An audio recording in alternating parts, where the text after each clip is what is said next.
Almighty God, by whom alone kings reign and princes decree justice, and from whom alone cometh all counsel, wisdom, and understanding. We, thine unworthy servants, here gathered together in thy name, do most humbly beseech thee to send down thy heavenly wisdom from above to direct and guide us in all our consultations. And grant that we, having thy fear always before our eyes, and laying aside all private interests, prejudices, and partial affections, the result of all our counsel may be to the glory of thy blessed name, the maintenance of true religion and justice, the safety, honor, and happiness of the king, the public weal, peace and tranquility of the island, and the uniting and knitting together of the hearts of all persons and estates within the same, in true Christian love and charity, one towards another, through Jesus Christ our Lord. Amen.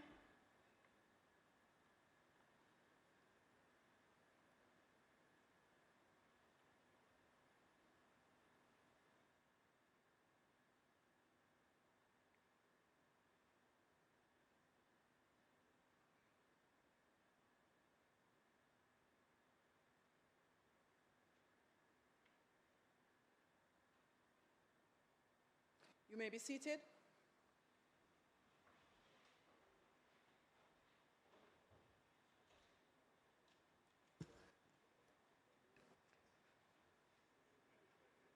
Call of the roll.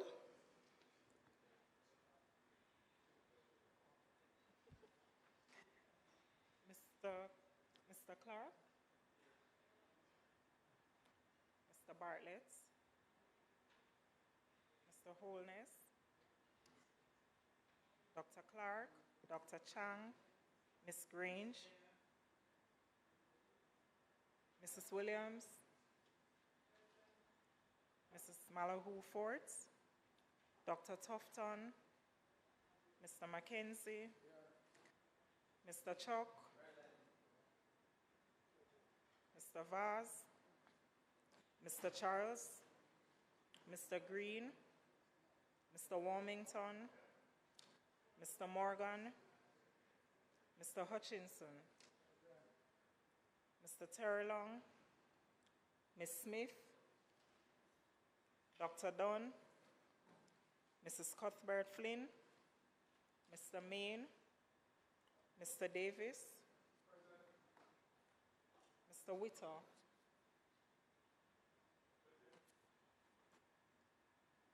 Mr. Brown, Dr. Brownberg, Dr. Charles, Mr. Chin, Mr. Cousins, Ms. Crawford, Ms. Daly,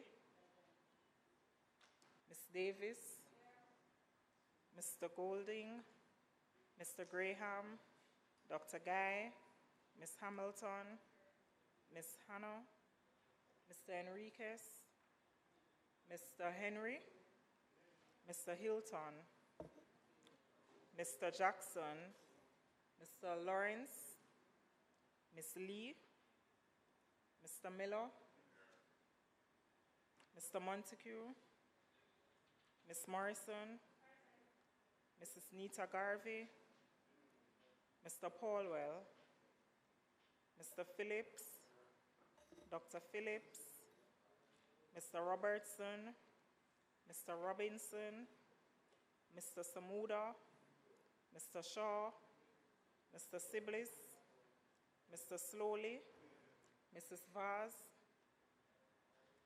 Dr. Wheatley, Mr. Williams, Mr. Wilson, and Mr. Wright.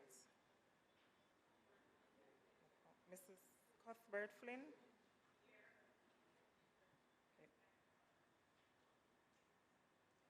Thank you. I would like to take this opportunity to welcome everyone to today's sitting, Wednesday, October 4, 2023. I noticed earlier in the gallery 5 students from Bridgeport High School and their teacher, one parent accompanying as well. Bridgeport High School is the alma mater for the member from St. Catherine, Southeastern, Mr. Robert Miller, who will be speaking today. So Bridgeport High School, a very special welcome to you. Very special welcome to your teacher and parent here today. Thank you for being at Parliament to share today's session with us. To all the other members sitting in the gallery, I noticed there are quite a few persons out today. Welcome to today's sitting. And to those who are watching us on television, PBCJ, all the other social media platforms, it is our pleasure to have you looking at the session on live from your various spaces. House Leader.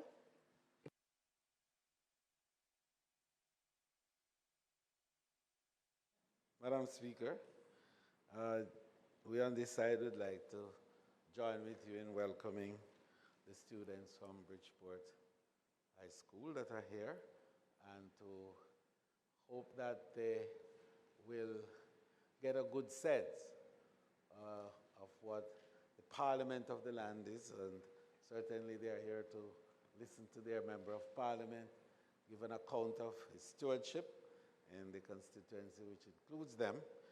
And I know that, you know, to deepen democracy, Madam Speaker, it entails access by our young people in particular to the workings of Parliament and to understand it. You know, in some jurisdictions, Madam Speaker, the democracy is so deep that even children have what is called a mock election. And that's a good way of instilling in them these deeper values of democracy and understanding the value of choice and how important making the right decisions are. And so I'd like to see more, in fact, of the students coming through the Parliament over time and to participate in the gallery in the structured and organized and ordered way that the parliamentary tradition or the parliamentary tradition suggests. So, Madam Speaker, for today's sitting, we will be focusing on the State of the Constituency debate, and of course, the Speaker, you have already indicated, will be the member from Southeast St. Catherine. May it please you, therefore, Madam Speaker, to proceed with the agenda as stated.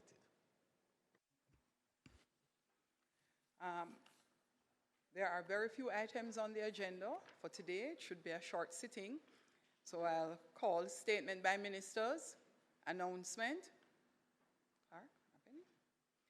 Bills brought from the Senate, petitions, papers, reports from committees, notices of motions given orally, questions and answers to questions, motions that may be made at the commencement of public business requiring notice, motions relating to sitting of the House, motions for leave to introduce bills, presentation of bills without leave of the House first obtained, public business. House Leader.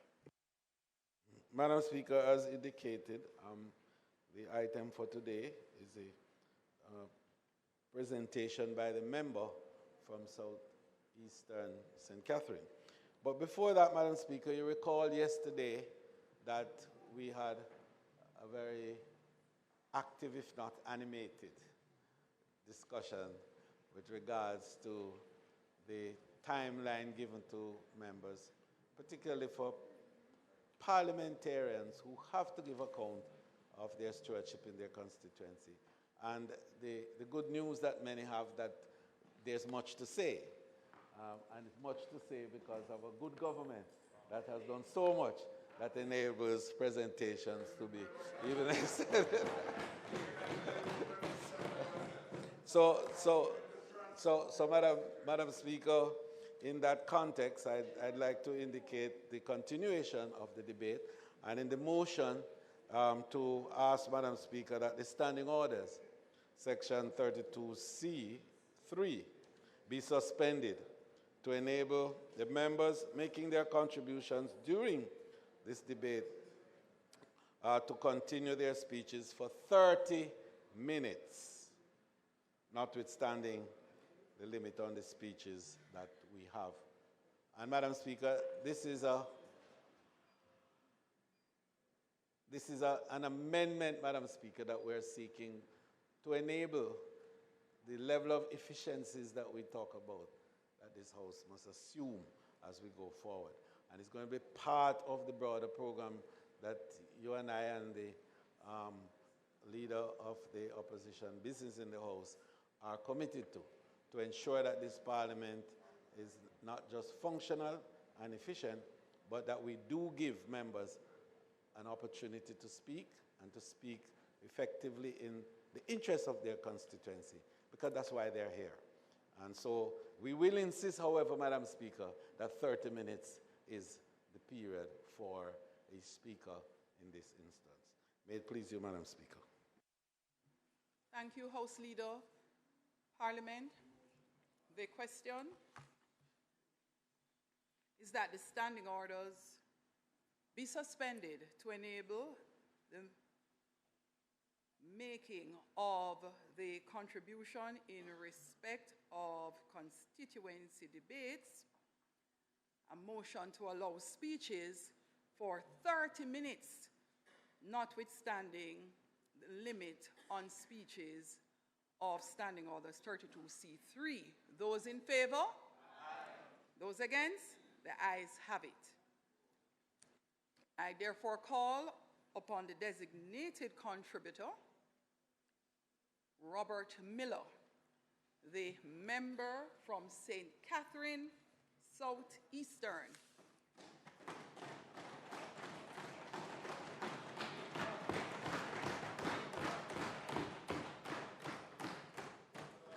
Madam Speaker, I thank God for the gift of life and also for giving me this opportunity to serve. I'm guided by Luke 2, verse 52, which states, "And Jesus grew in wisdom and stature and in favor with God and man."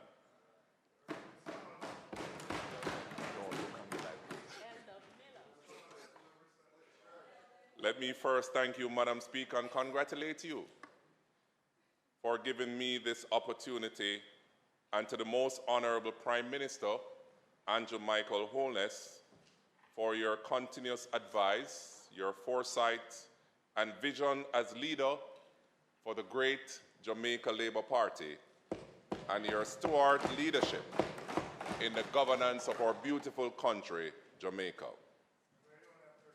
Madam Speaker, I acknowledge my constituents, some of which are in the gallery this afternoon. Special acknowledgement goes to Councillor Corney Edwards and my 4 councillors in waiting, Krisha Holmes, Tashai Rose, Dwayne Banks, and Mr. Raymond Jack. I must acknowledge as well Councillors Kennard Grant from the Bridgeport Division, Finley Douglas from the Waterford Division, Rainier Benjamin from the Westchester Division, and I was told to bring greetings on behalf of the Deputy Mayor, the Councillor for the Edgewater Division, Alric Campbell. For the short time they will be there. The management, executive, and workers of this great constituency, my former secretary, Ms. Andrea Smith, current secretary, Ms. Shalita Evans, my driver, Mr. Sean Brown, last but not least, Madam Speaker, my beautiful wife for 16 years, the marvelous Kristen Miller, and my son, Liam Drayson, who both have been deprived of family time for the call of national duty, and this I must say thanks. The title of my presentation today, Madam Speaker, is Building Life Stronger Together. Madam Speaker, education is dear to my heart. Over 110 tertiary students were recipients of tertiary grant to the tune of over $4 million. Book vouchers are always high in demand. We want to thank the Minister of Finance for the amount given to us, in which we purchased vouchers for over $3.5 million. Additional funds are available for students in the need of CSEC and CAPE fees. Additional backpacks, books, and other supplies were given. Majority, Madam Speaker, of the CDF go towards education as we continue to enhance lives. The constituency is blessed with some of the finest institutions. The Ministry of Education and Youth have assisted tremendously in the development of these institutions. Madam Speaker, since I became Member of Parliament, every year we have been awarded with government scholarships to our primary institutions in the constituency. Madam Speaker, last year we received a government scholarship at Southborough Primary. Last year we received a government scholarship at Portsmouth Primary, first in a long time. And the last 3 consecutive years, we received government scholarship to Southborough Primary. This year, Madam Speaker, the scholarship was given to the son from the member of South Manchester, Robert Chin. His son received a government scholarship from Southborough Primary. I would like to take this opportunity to big up Mrs. Orton and Mr. Carlisle Thompson, principals respectively, and their team for a job well done. As a matter of fact, Madam Speaker, I'd like to congratulate all the principals, administrators, clerical staff, teachers at these institutions who have been there to mold the minds of the students within their care. I am proud to announce, Madam Speaker, being my alma mater, and it's a privilege to be representing my alma mater in the constituency that I represent. I'm a proud graduate of Bridgeport High School. Madam Speaker, just this year, June, we broke ground for the expansion of a new block at the Bridgeport High School. And some of the students and teachers are present this afternoon. This, Madam Speaker, will satisfy the government trust to eliminate the school shift system. And this is projected to be by next academic year. Madam Speaker, special thanks to Minister Favour Williams and her team. They too were present at the groundbreaking. Thanks, Minister Williams, for your passion, drive, and caring attitude towards your portfolio while taking tangible steps in the Ministry of Education and Youth. I am aware of the leaking issues at the Southborough and Waterford primary schools, the perimeter fencing at the Bridgeport and Portsmouth Primary. Rest assured, I am working assiduously to rectify these issues. Madam Speaker, all 3 high schools in the constituency, Cumberland, Bridgeport, and Waterford High, benefited from the ministry with computers to retrofit their computer labs through my intervention. Madam Speaker, education and skill training are on track in Southeast St. Catherine as we continue to invest in our youth development and build life stronger together. Madam Speaker, the issue of sewage and water. This has been a long-standing problem with sewage in the constituency. In the last Prime Minister's sectoral debate in Parliament March of this year, he said, and I quote, "NWC will spend in excess of 900 million to ensure more efficient pumping operations while also deploying more renewable energy within their operations. The National Water Commission, in pursuing strategic investment in new and expanded sanitary sewage system to facilitate the development of populated areas such as Falmouth, Negril, downtown Kingston, St. Andrew, and southeast St. Catherine, Portmore, end of quote. Madam Speaker, the citizens of the constituency need their fair share. For too long, the citizens are living in filth. Some cannot stay in their homes because they are suffering from respiratory issues caused by the odor that is coming from the sewage collapse, in particular, Passage Fort, Bridgeview, and its environs. On September 15, 2023, the Minister without portfolio in the Office of the Prime Minister, Honorable Matthew Samuda, made a tour in the constituency and saw the issues firsthand and has taken steps to ratify some of these issues that were brought to his attention by the residents and myself. Madam Speaker, some of the work has started. I crave the patience of these citizens as we strive to relieve them of this stress that they are enduring. I am confident that these issues, Madam Speaker, of sewage that plague the constituency for so long will be resolved in short order. Yes. Madam Speaker, a community by the name of Penway, since its existence, have been without running water. Councillor Corney Edwards and myself met with a team at National Water Commission.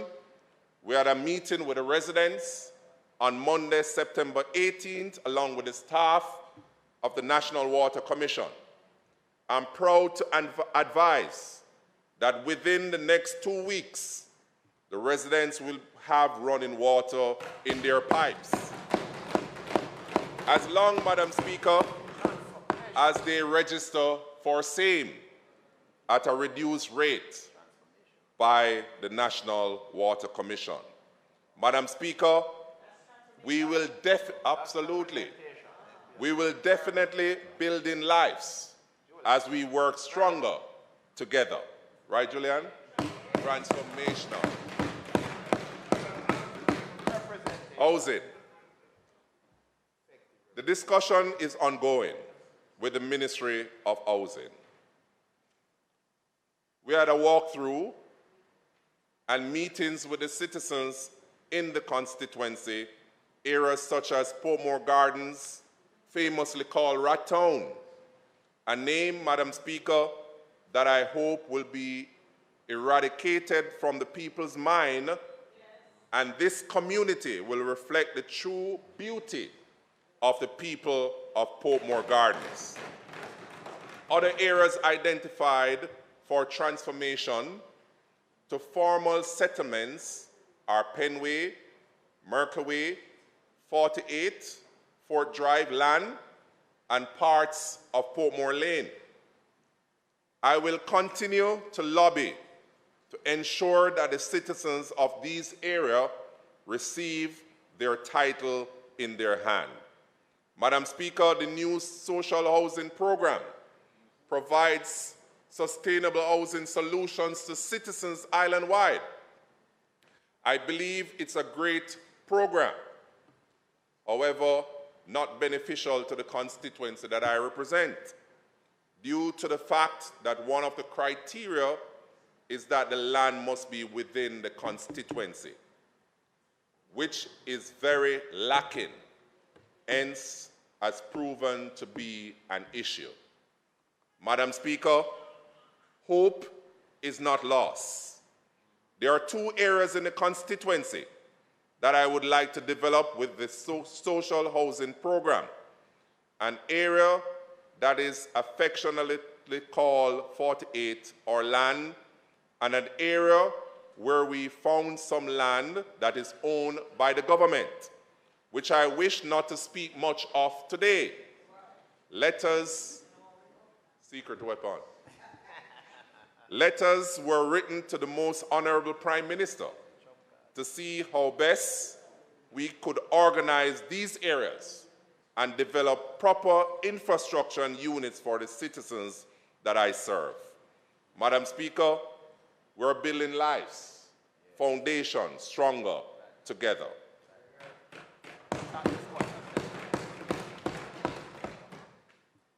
Madam Speaker, I now turn to green areas and parks.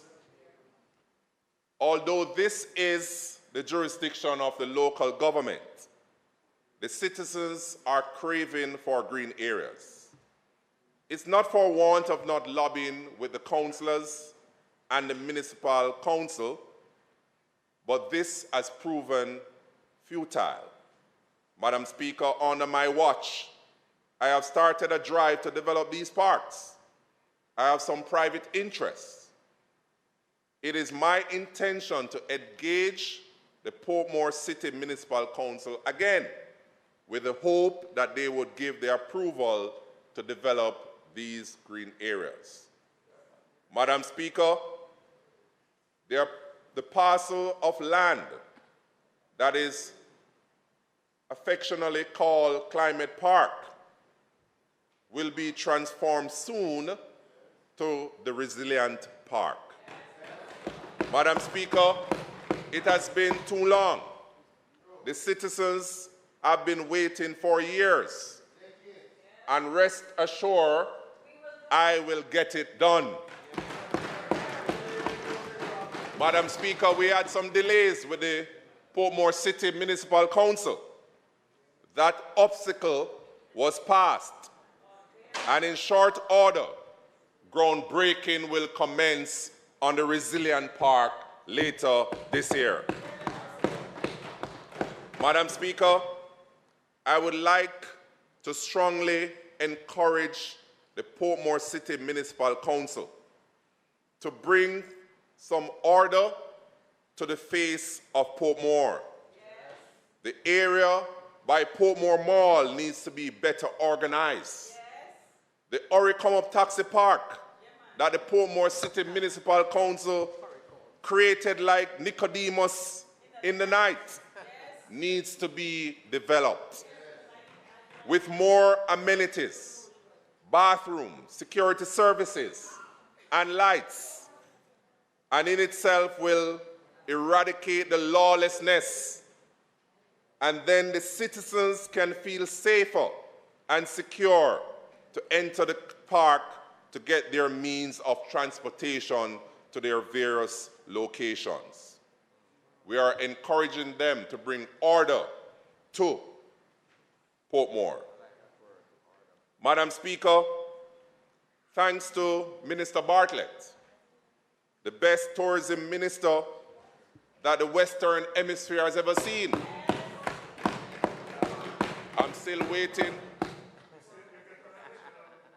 I'm still waiting on him to develop Port Henderson Road, your famous strip.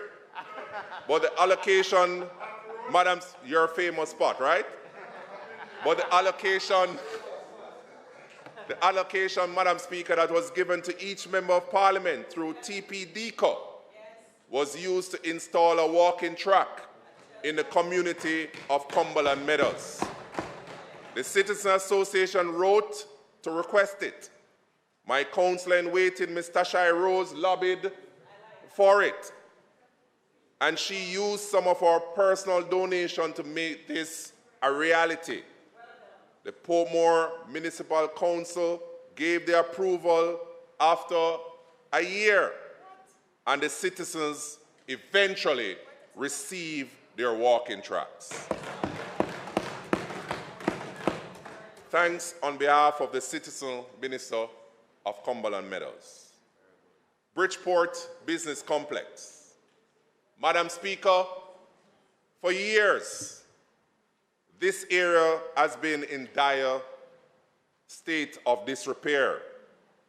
I've listened to the people, read the letters that were written from the president of the Bridgeport Citizen Association, Mrs. Nicole Grizzly Francis, and my councillor in waiting for the Bridgeport Division, Mr. Dwayne Banky Eubanks. Madam Speaker, I would like to thank Minister Warmington and his team at the National Work Agency, in particular Mr. Ounter, Downer, and Sturridge, for making the resurfacing of this complex a reality. For over 40 years, the citizens have been waiting on this project. They are extremely thankful, and for this I say thanks. The complex, Madam Speaker, hosts the post office, the Bridgeport Dental Clinic, and the Bridgeport Police Station. The police station got a facelift thanks to Minister Chang on his intervention. The post office also received a facelift after my interaction with Minister Vaz, and it was done. And work will commence soon on the Bridgeport Dental Office from the funding that was made available from the Ministry of Health and Wellness. Ministers, thanks for your support. More work needs to be done, but promise made, Madam Speaker, promise delivered. Madam Speaker, without a doubt, St. Catharines Southeastern will be a model constituency to live, work, and raise families as we build lives together stronger. Madam Speaker, sports is big on my agenda. In Southeast St. Catherine, we had our sports extravaganza. We had a wonderful time together as a constituency. The family came out in their numbers to cheer on their division in football, netball, dandy shandy, marbles, and dominoes. Of course I did. I did. At the end, there they are. At the end of these events, Madam Speaker, Westchester Division was declared the winner. I must mention as well that there are plans afoot to transform the famous Jam World into a mini stadium and an entertainment zone. Madam Speaker, we had many intensive meetings with Minister Olivia Babsy-Grange, and we want to thank her for her insight, her passion, and commitment to her portfolio. And we, the citizens, are grateful for your gesture, Minister, and we're looking forward towards this venture in the near future. Madam Speaker, with my discussion with the Minister of Local Government and Rural Development, Desmond McKenzie, and he's always trying to see how best he could enhance the constituency and Portmore and the Sweeterbag. Madam Speaker, I'm encouraging the Portmore City Municipal Council to do the work that the citizens elected them to do. Portmore needs proper management, and a state-of-the-art market is needed. Madam Speaker, we are asking them to answer the call from the minister by finding suitable lands that the ministry can build a state-of-the-art market for the citizens of Portmore. We understand that the Aki village is there, but it cannot hold the magnitude of people that are selling on the sidewalks at Portmore Mall and in the constituency. And we want to ensure that the citizens can get their fresh produce within Portmore itself. So encourage the citizens and come up with engage the citizens and come up with a suitable location to have our market. The citizens deserve it. Roads, Madam Speaker, they are in bad state within the constituency.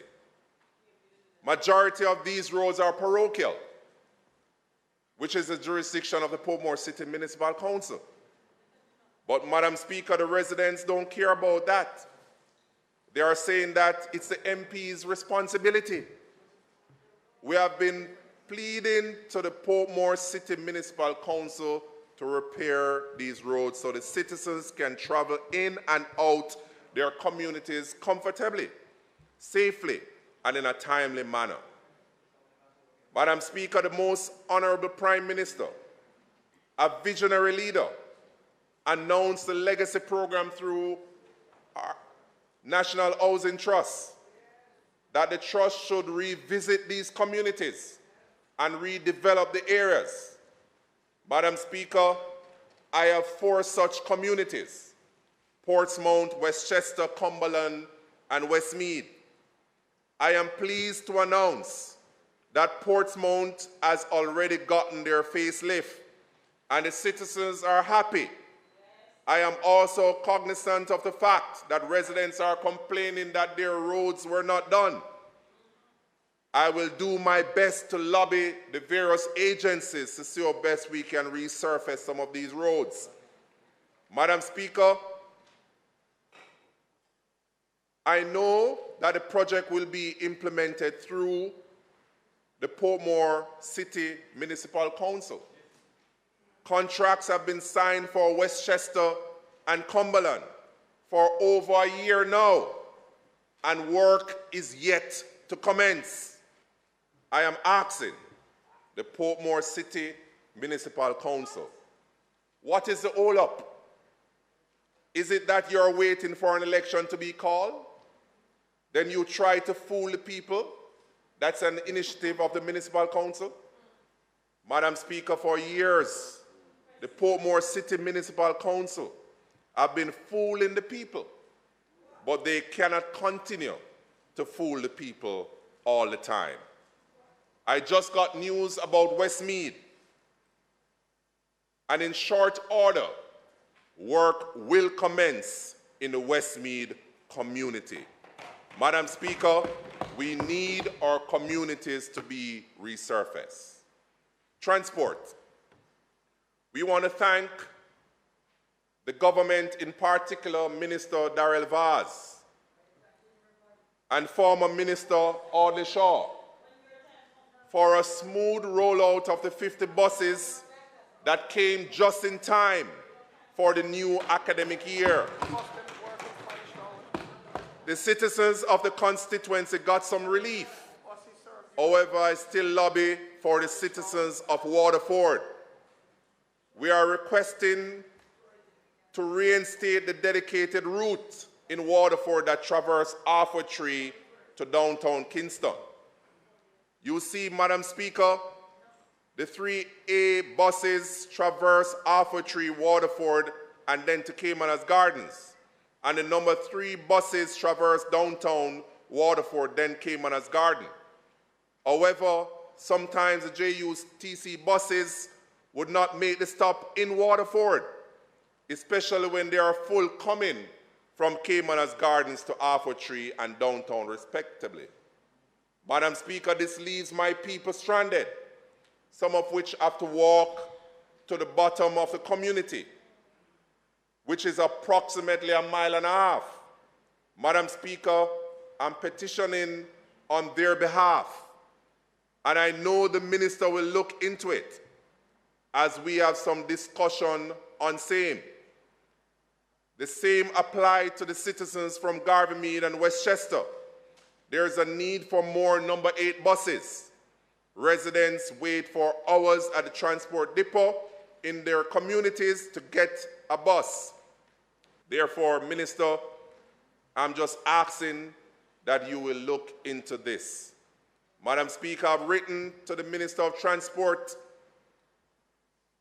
and lands have been identified as a proposed area where a state-of-the-art Island Traffic Authority office can be established. We had discussion with former Minister Shaw on this matter, and it was needed. Madam Speaker, the citizens of the constituency deserve the best, and the residents of Portmore in general would benefit greatly. It is difficult, Madam Speaker, to traverse to Spanish Town or Kingston to do the fitness on their car. or to drive for their driver's license. We are lobbying the government of Jamaica through the minister, and I'm confident that Minister Vaz will get it done. We have achieved a lot, and many more things need to be done to make our communities in St. Catherine Southeastern a better place. I have not been sitting down, Madam Speaker, twiddling my thumbs. Madam Speaker, I have been engaging my constituents. I have been working for my people and will continue to be an activist for them. Madam Speaker, they are my extended family. We will continue to work together to ensure that we have good roads, better sewage lines, outstanding schools for our children, an effective transport system, and more amenities to ensure that our constituency is a model one. I want to place on record my profound gratitude to the government of Jamaica through the various agencies, thanks to the Most Honorable Prime Minister Andrew Michael Holness, for your steady hand, your passion, tenacity, and vision in leading the great Jamaica Labour Party and our beloved country, Jamaica. My Southeast St. Catherine family, I love you dearly. May God continue to bless you all. May God continue to bless the people of Southeast St. Catherine, and may God continue to bless our country, Jamaica.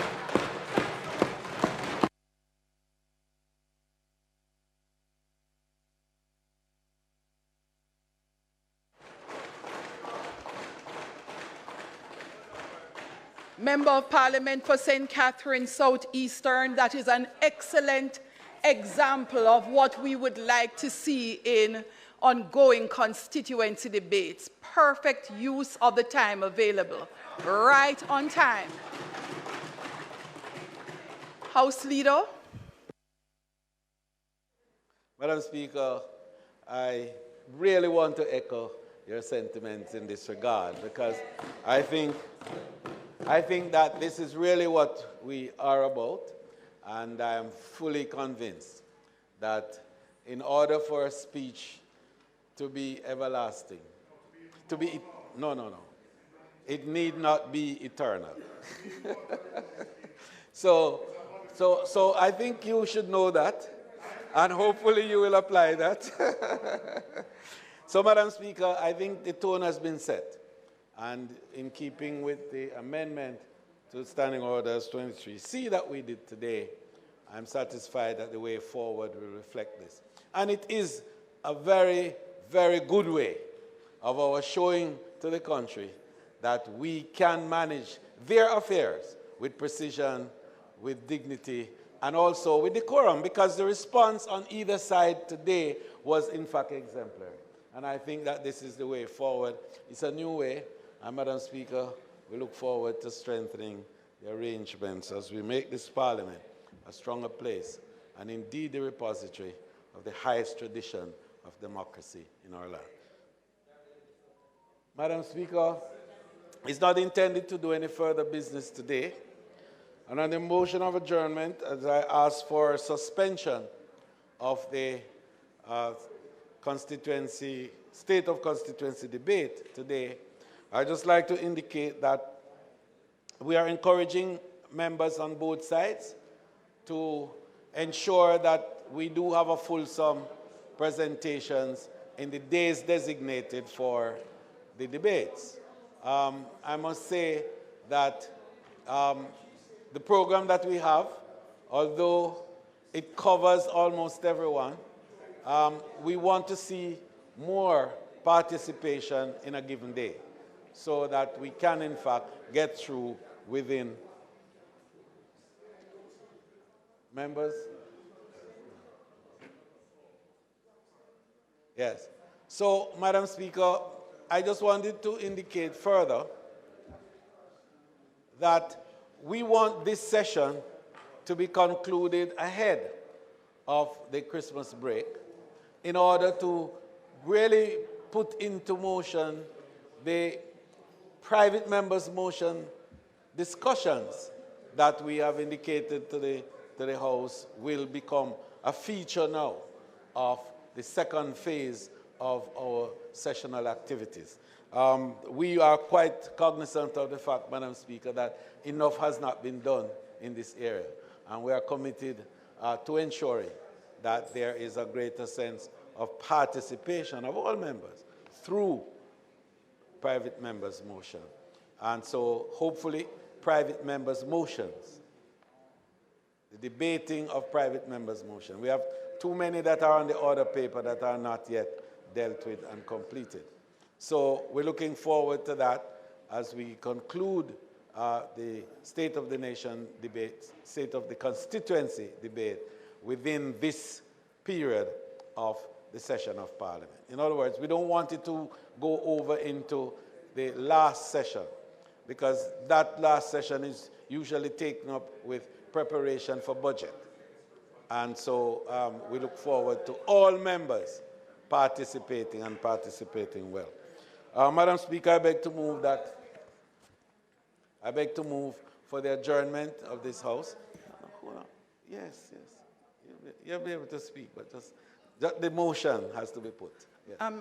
House Leader, before you move for the adjournment, the question is that the State of the Constituency debate be suspended. Those in favor? Aye. Those against? The ayes have it.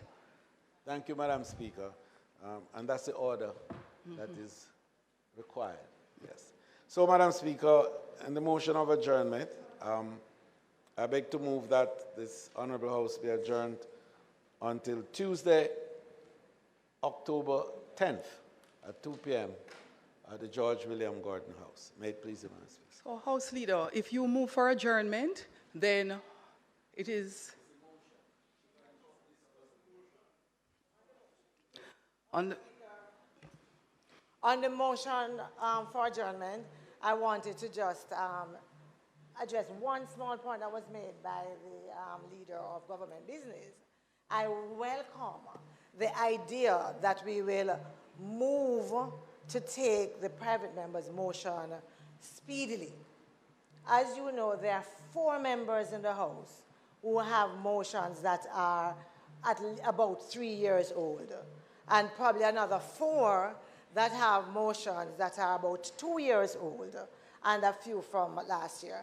I say that because I welcome the move, but I would not want to welcome it without putting on record that those of us, including myself, who have been waiting for 3 years for the motion to come to Parliament, I want this to be the new mode of operations, and that we do not regress to where we have been before. Thank you, Opposition Leader. Madam Speaker, just a bit. No, Madam Speaker, you know, one of the things that we don't do very well with sometimes is grandstanding. Because in fact, I think we all have been seized with this very important imperative of enabling private members' motion to happen. The House, the business of the House over time has been overtaken by legislative and other activities that has made that not as necessary. And this is the first time. This is the first time that the House is taking a position, because the standing orders allow for private members' motion to be taken on a Thursday when the House doesn't meet between 5 and 7 p.m. And this leader, along with the Speaker, we have agreed, and on that side too, the leader of opposition business have agreed that yes, we should create special window for this within the 2-day period that normally is utilized for Parliament, and not Thursday at 5 to 7 p.m. when nobody meets. So, Madam Speaker, I take note of what she has said in the spirit of perhaps how she intended to say it, and not necessarily how she said it. May it please you, Madam. On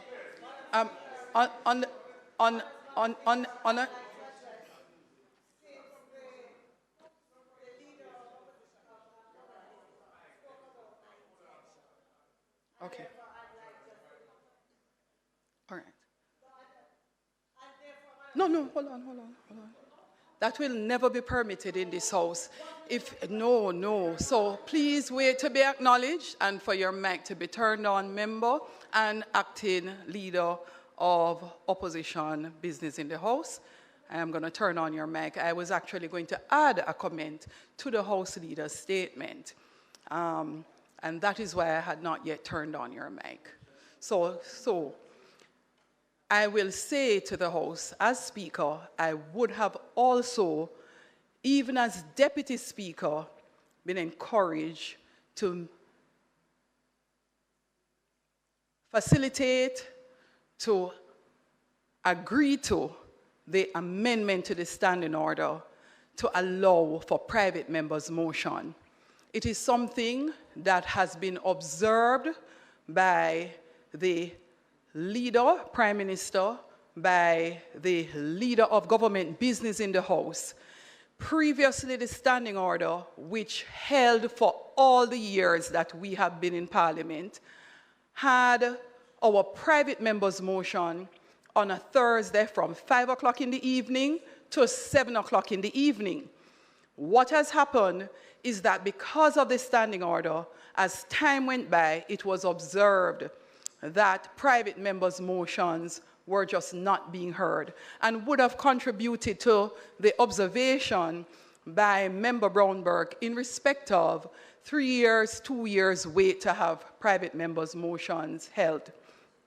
The decision was taken to amend the standing orders. It is not yet done, and I'll tell you, because at the meeting we had, it was not yet moved by the members, which included myself.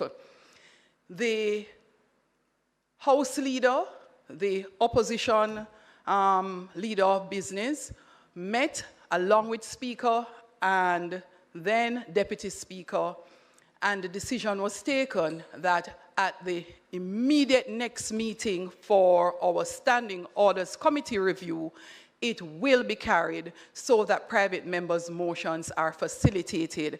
I understand the House leader because it was such an important imperative to ensure that private members' motions are heard and given precedence. And so the change was made to facilitate it during the Tuesday, Wednesday sittings. So, Member Brownberg, I'll allow you now to speak, but I do understand the sense that the House leader has of how important it was to make the change in the standing order so that private members' motion could be better facilitated, and not just for the opposition. It is encouraged that both government members and opposition members continue to carry private members' motion to the House. Thank you. Thank you very much, Madam Speaker. What I said was exactly what I had intended to say. And I was trying, quite frankly, to be very accommodating and non-confrontational in what I said. And I'll give you the background to that. Last week, I did send a note out to ask for an update and to have us move more seriously. Now, I did that without knowledge of what you have just said about the changes. So this is not being said and knowing that a decision was made and here I am grandstanding. No. It is because I feel strongly about it. Quite frankly, many of us on this side have given up on placing private members' motions. Some even questions because of how long it takes to have them heard. And so I said it against that background. And I feel strongly about it as one of those involved with a motion and with questions that are years old on the order paper. Members, I will indicate that the House leader actually read a motion into the House. It is in the records for the change in the standing orders to facilitate same. Unfortunately, you may not have been in the House at that time and as such would have been unaware. So it is in train, and for that we have to commend the efforts of the House leader and the cooperation of the opposition leader of government business or leader of opposition business in the House for doing so. So I thank the members. House Leader, I would ask that you carry on in respect of completing today's sitting. You haven't moved it. Did you move it? The motion is that this House do now adjourn for October 10th, that is Tuesday, October 10th at 2 p.m. sharp, at which you will also be having, I presume, 3 constituency debates as indicated. House, do you so move in favor? Those against? The ayes have it. This honorable House now stands adjourned.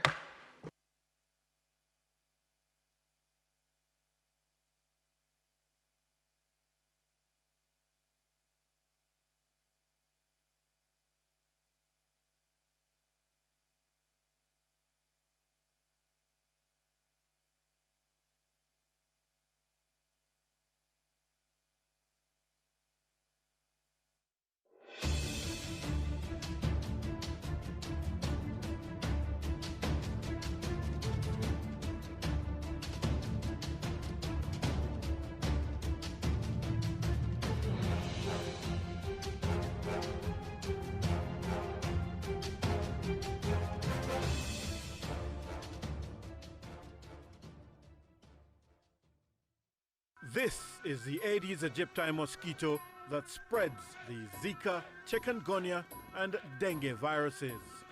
Search for its breeding sites and destroy them. A message from the Ministry of Health and Wellness.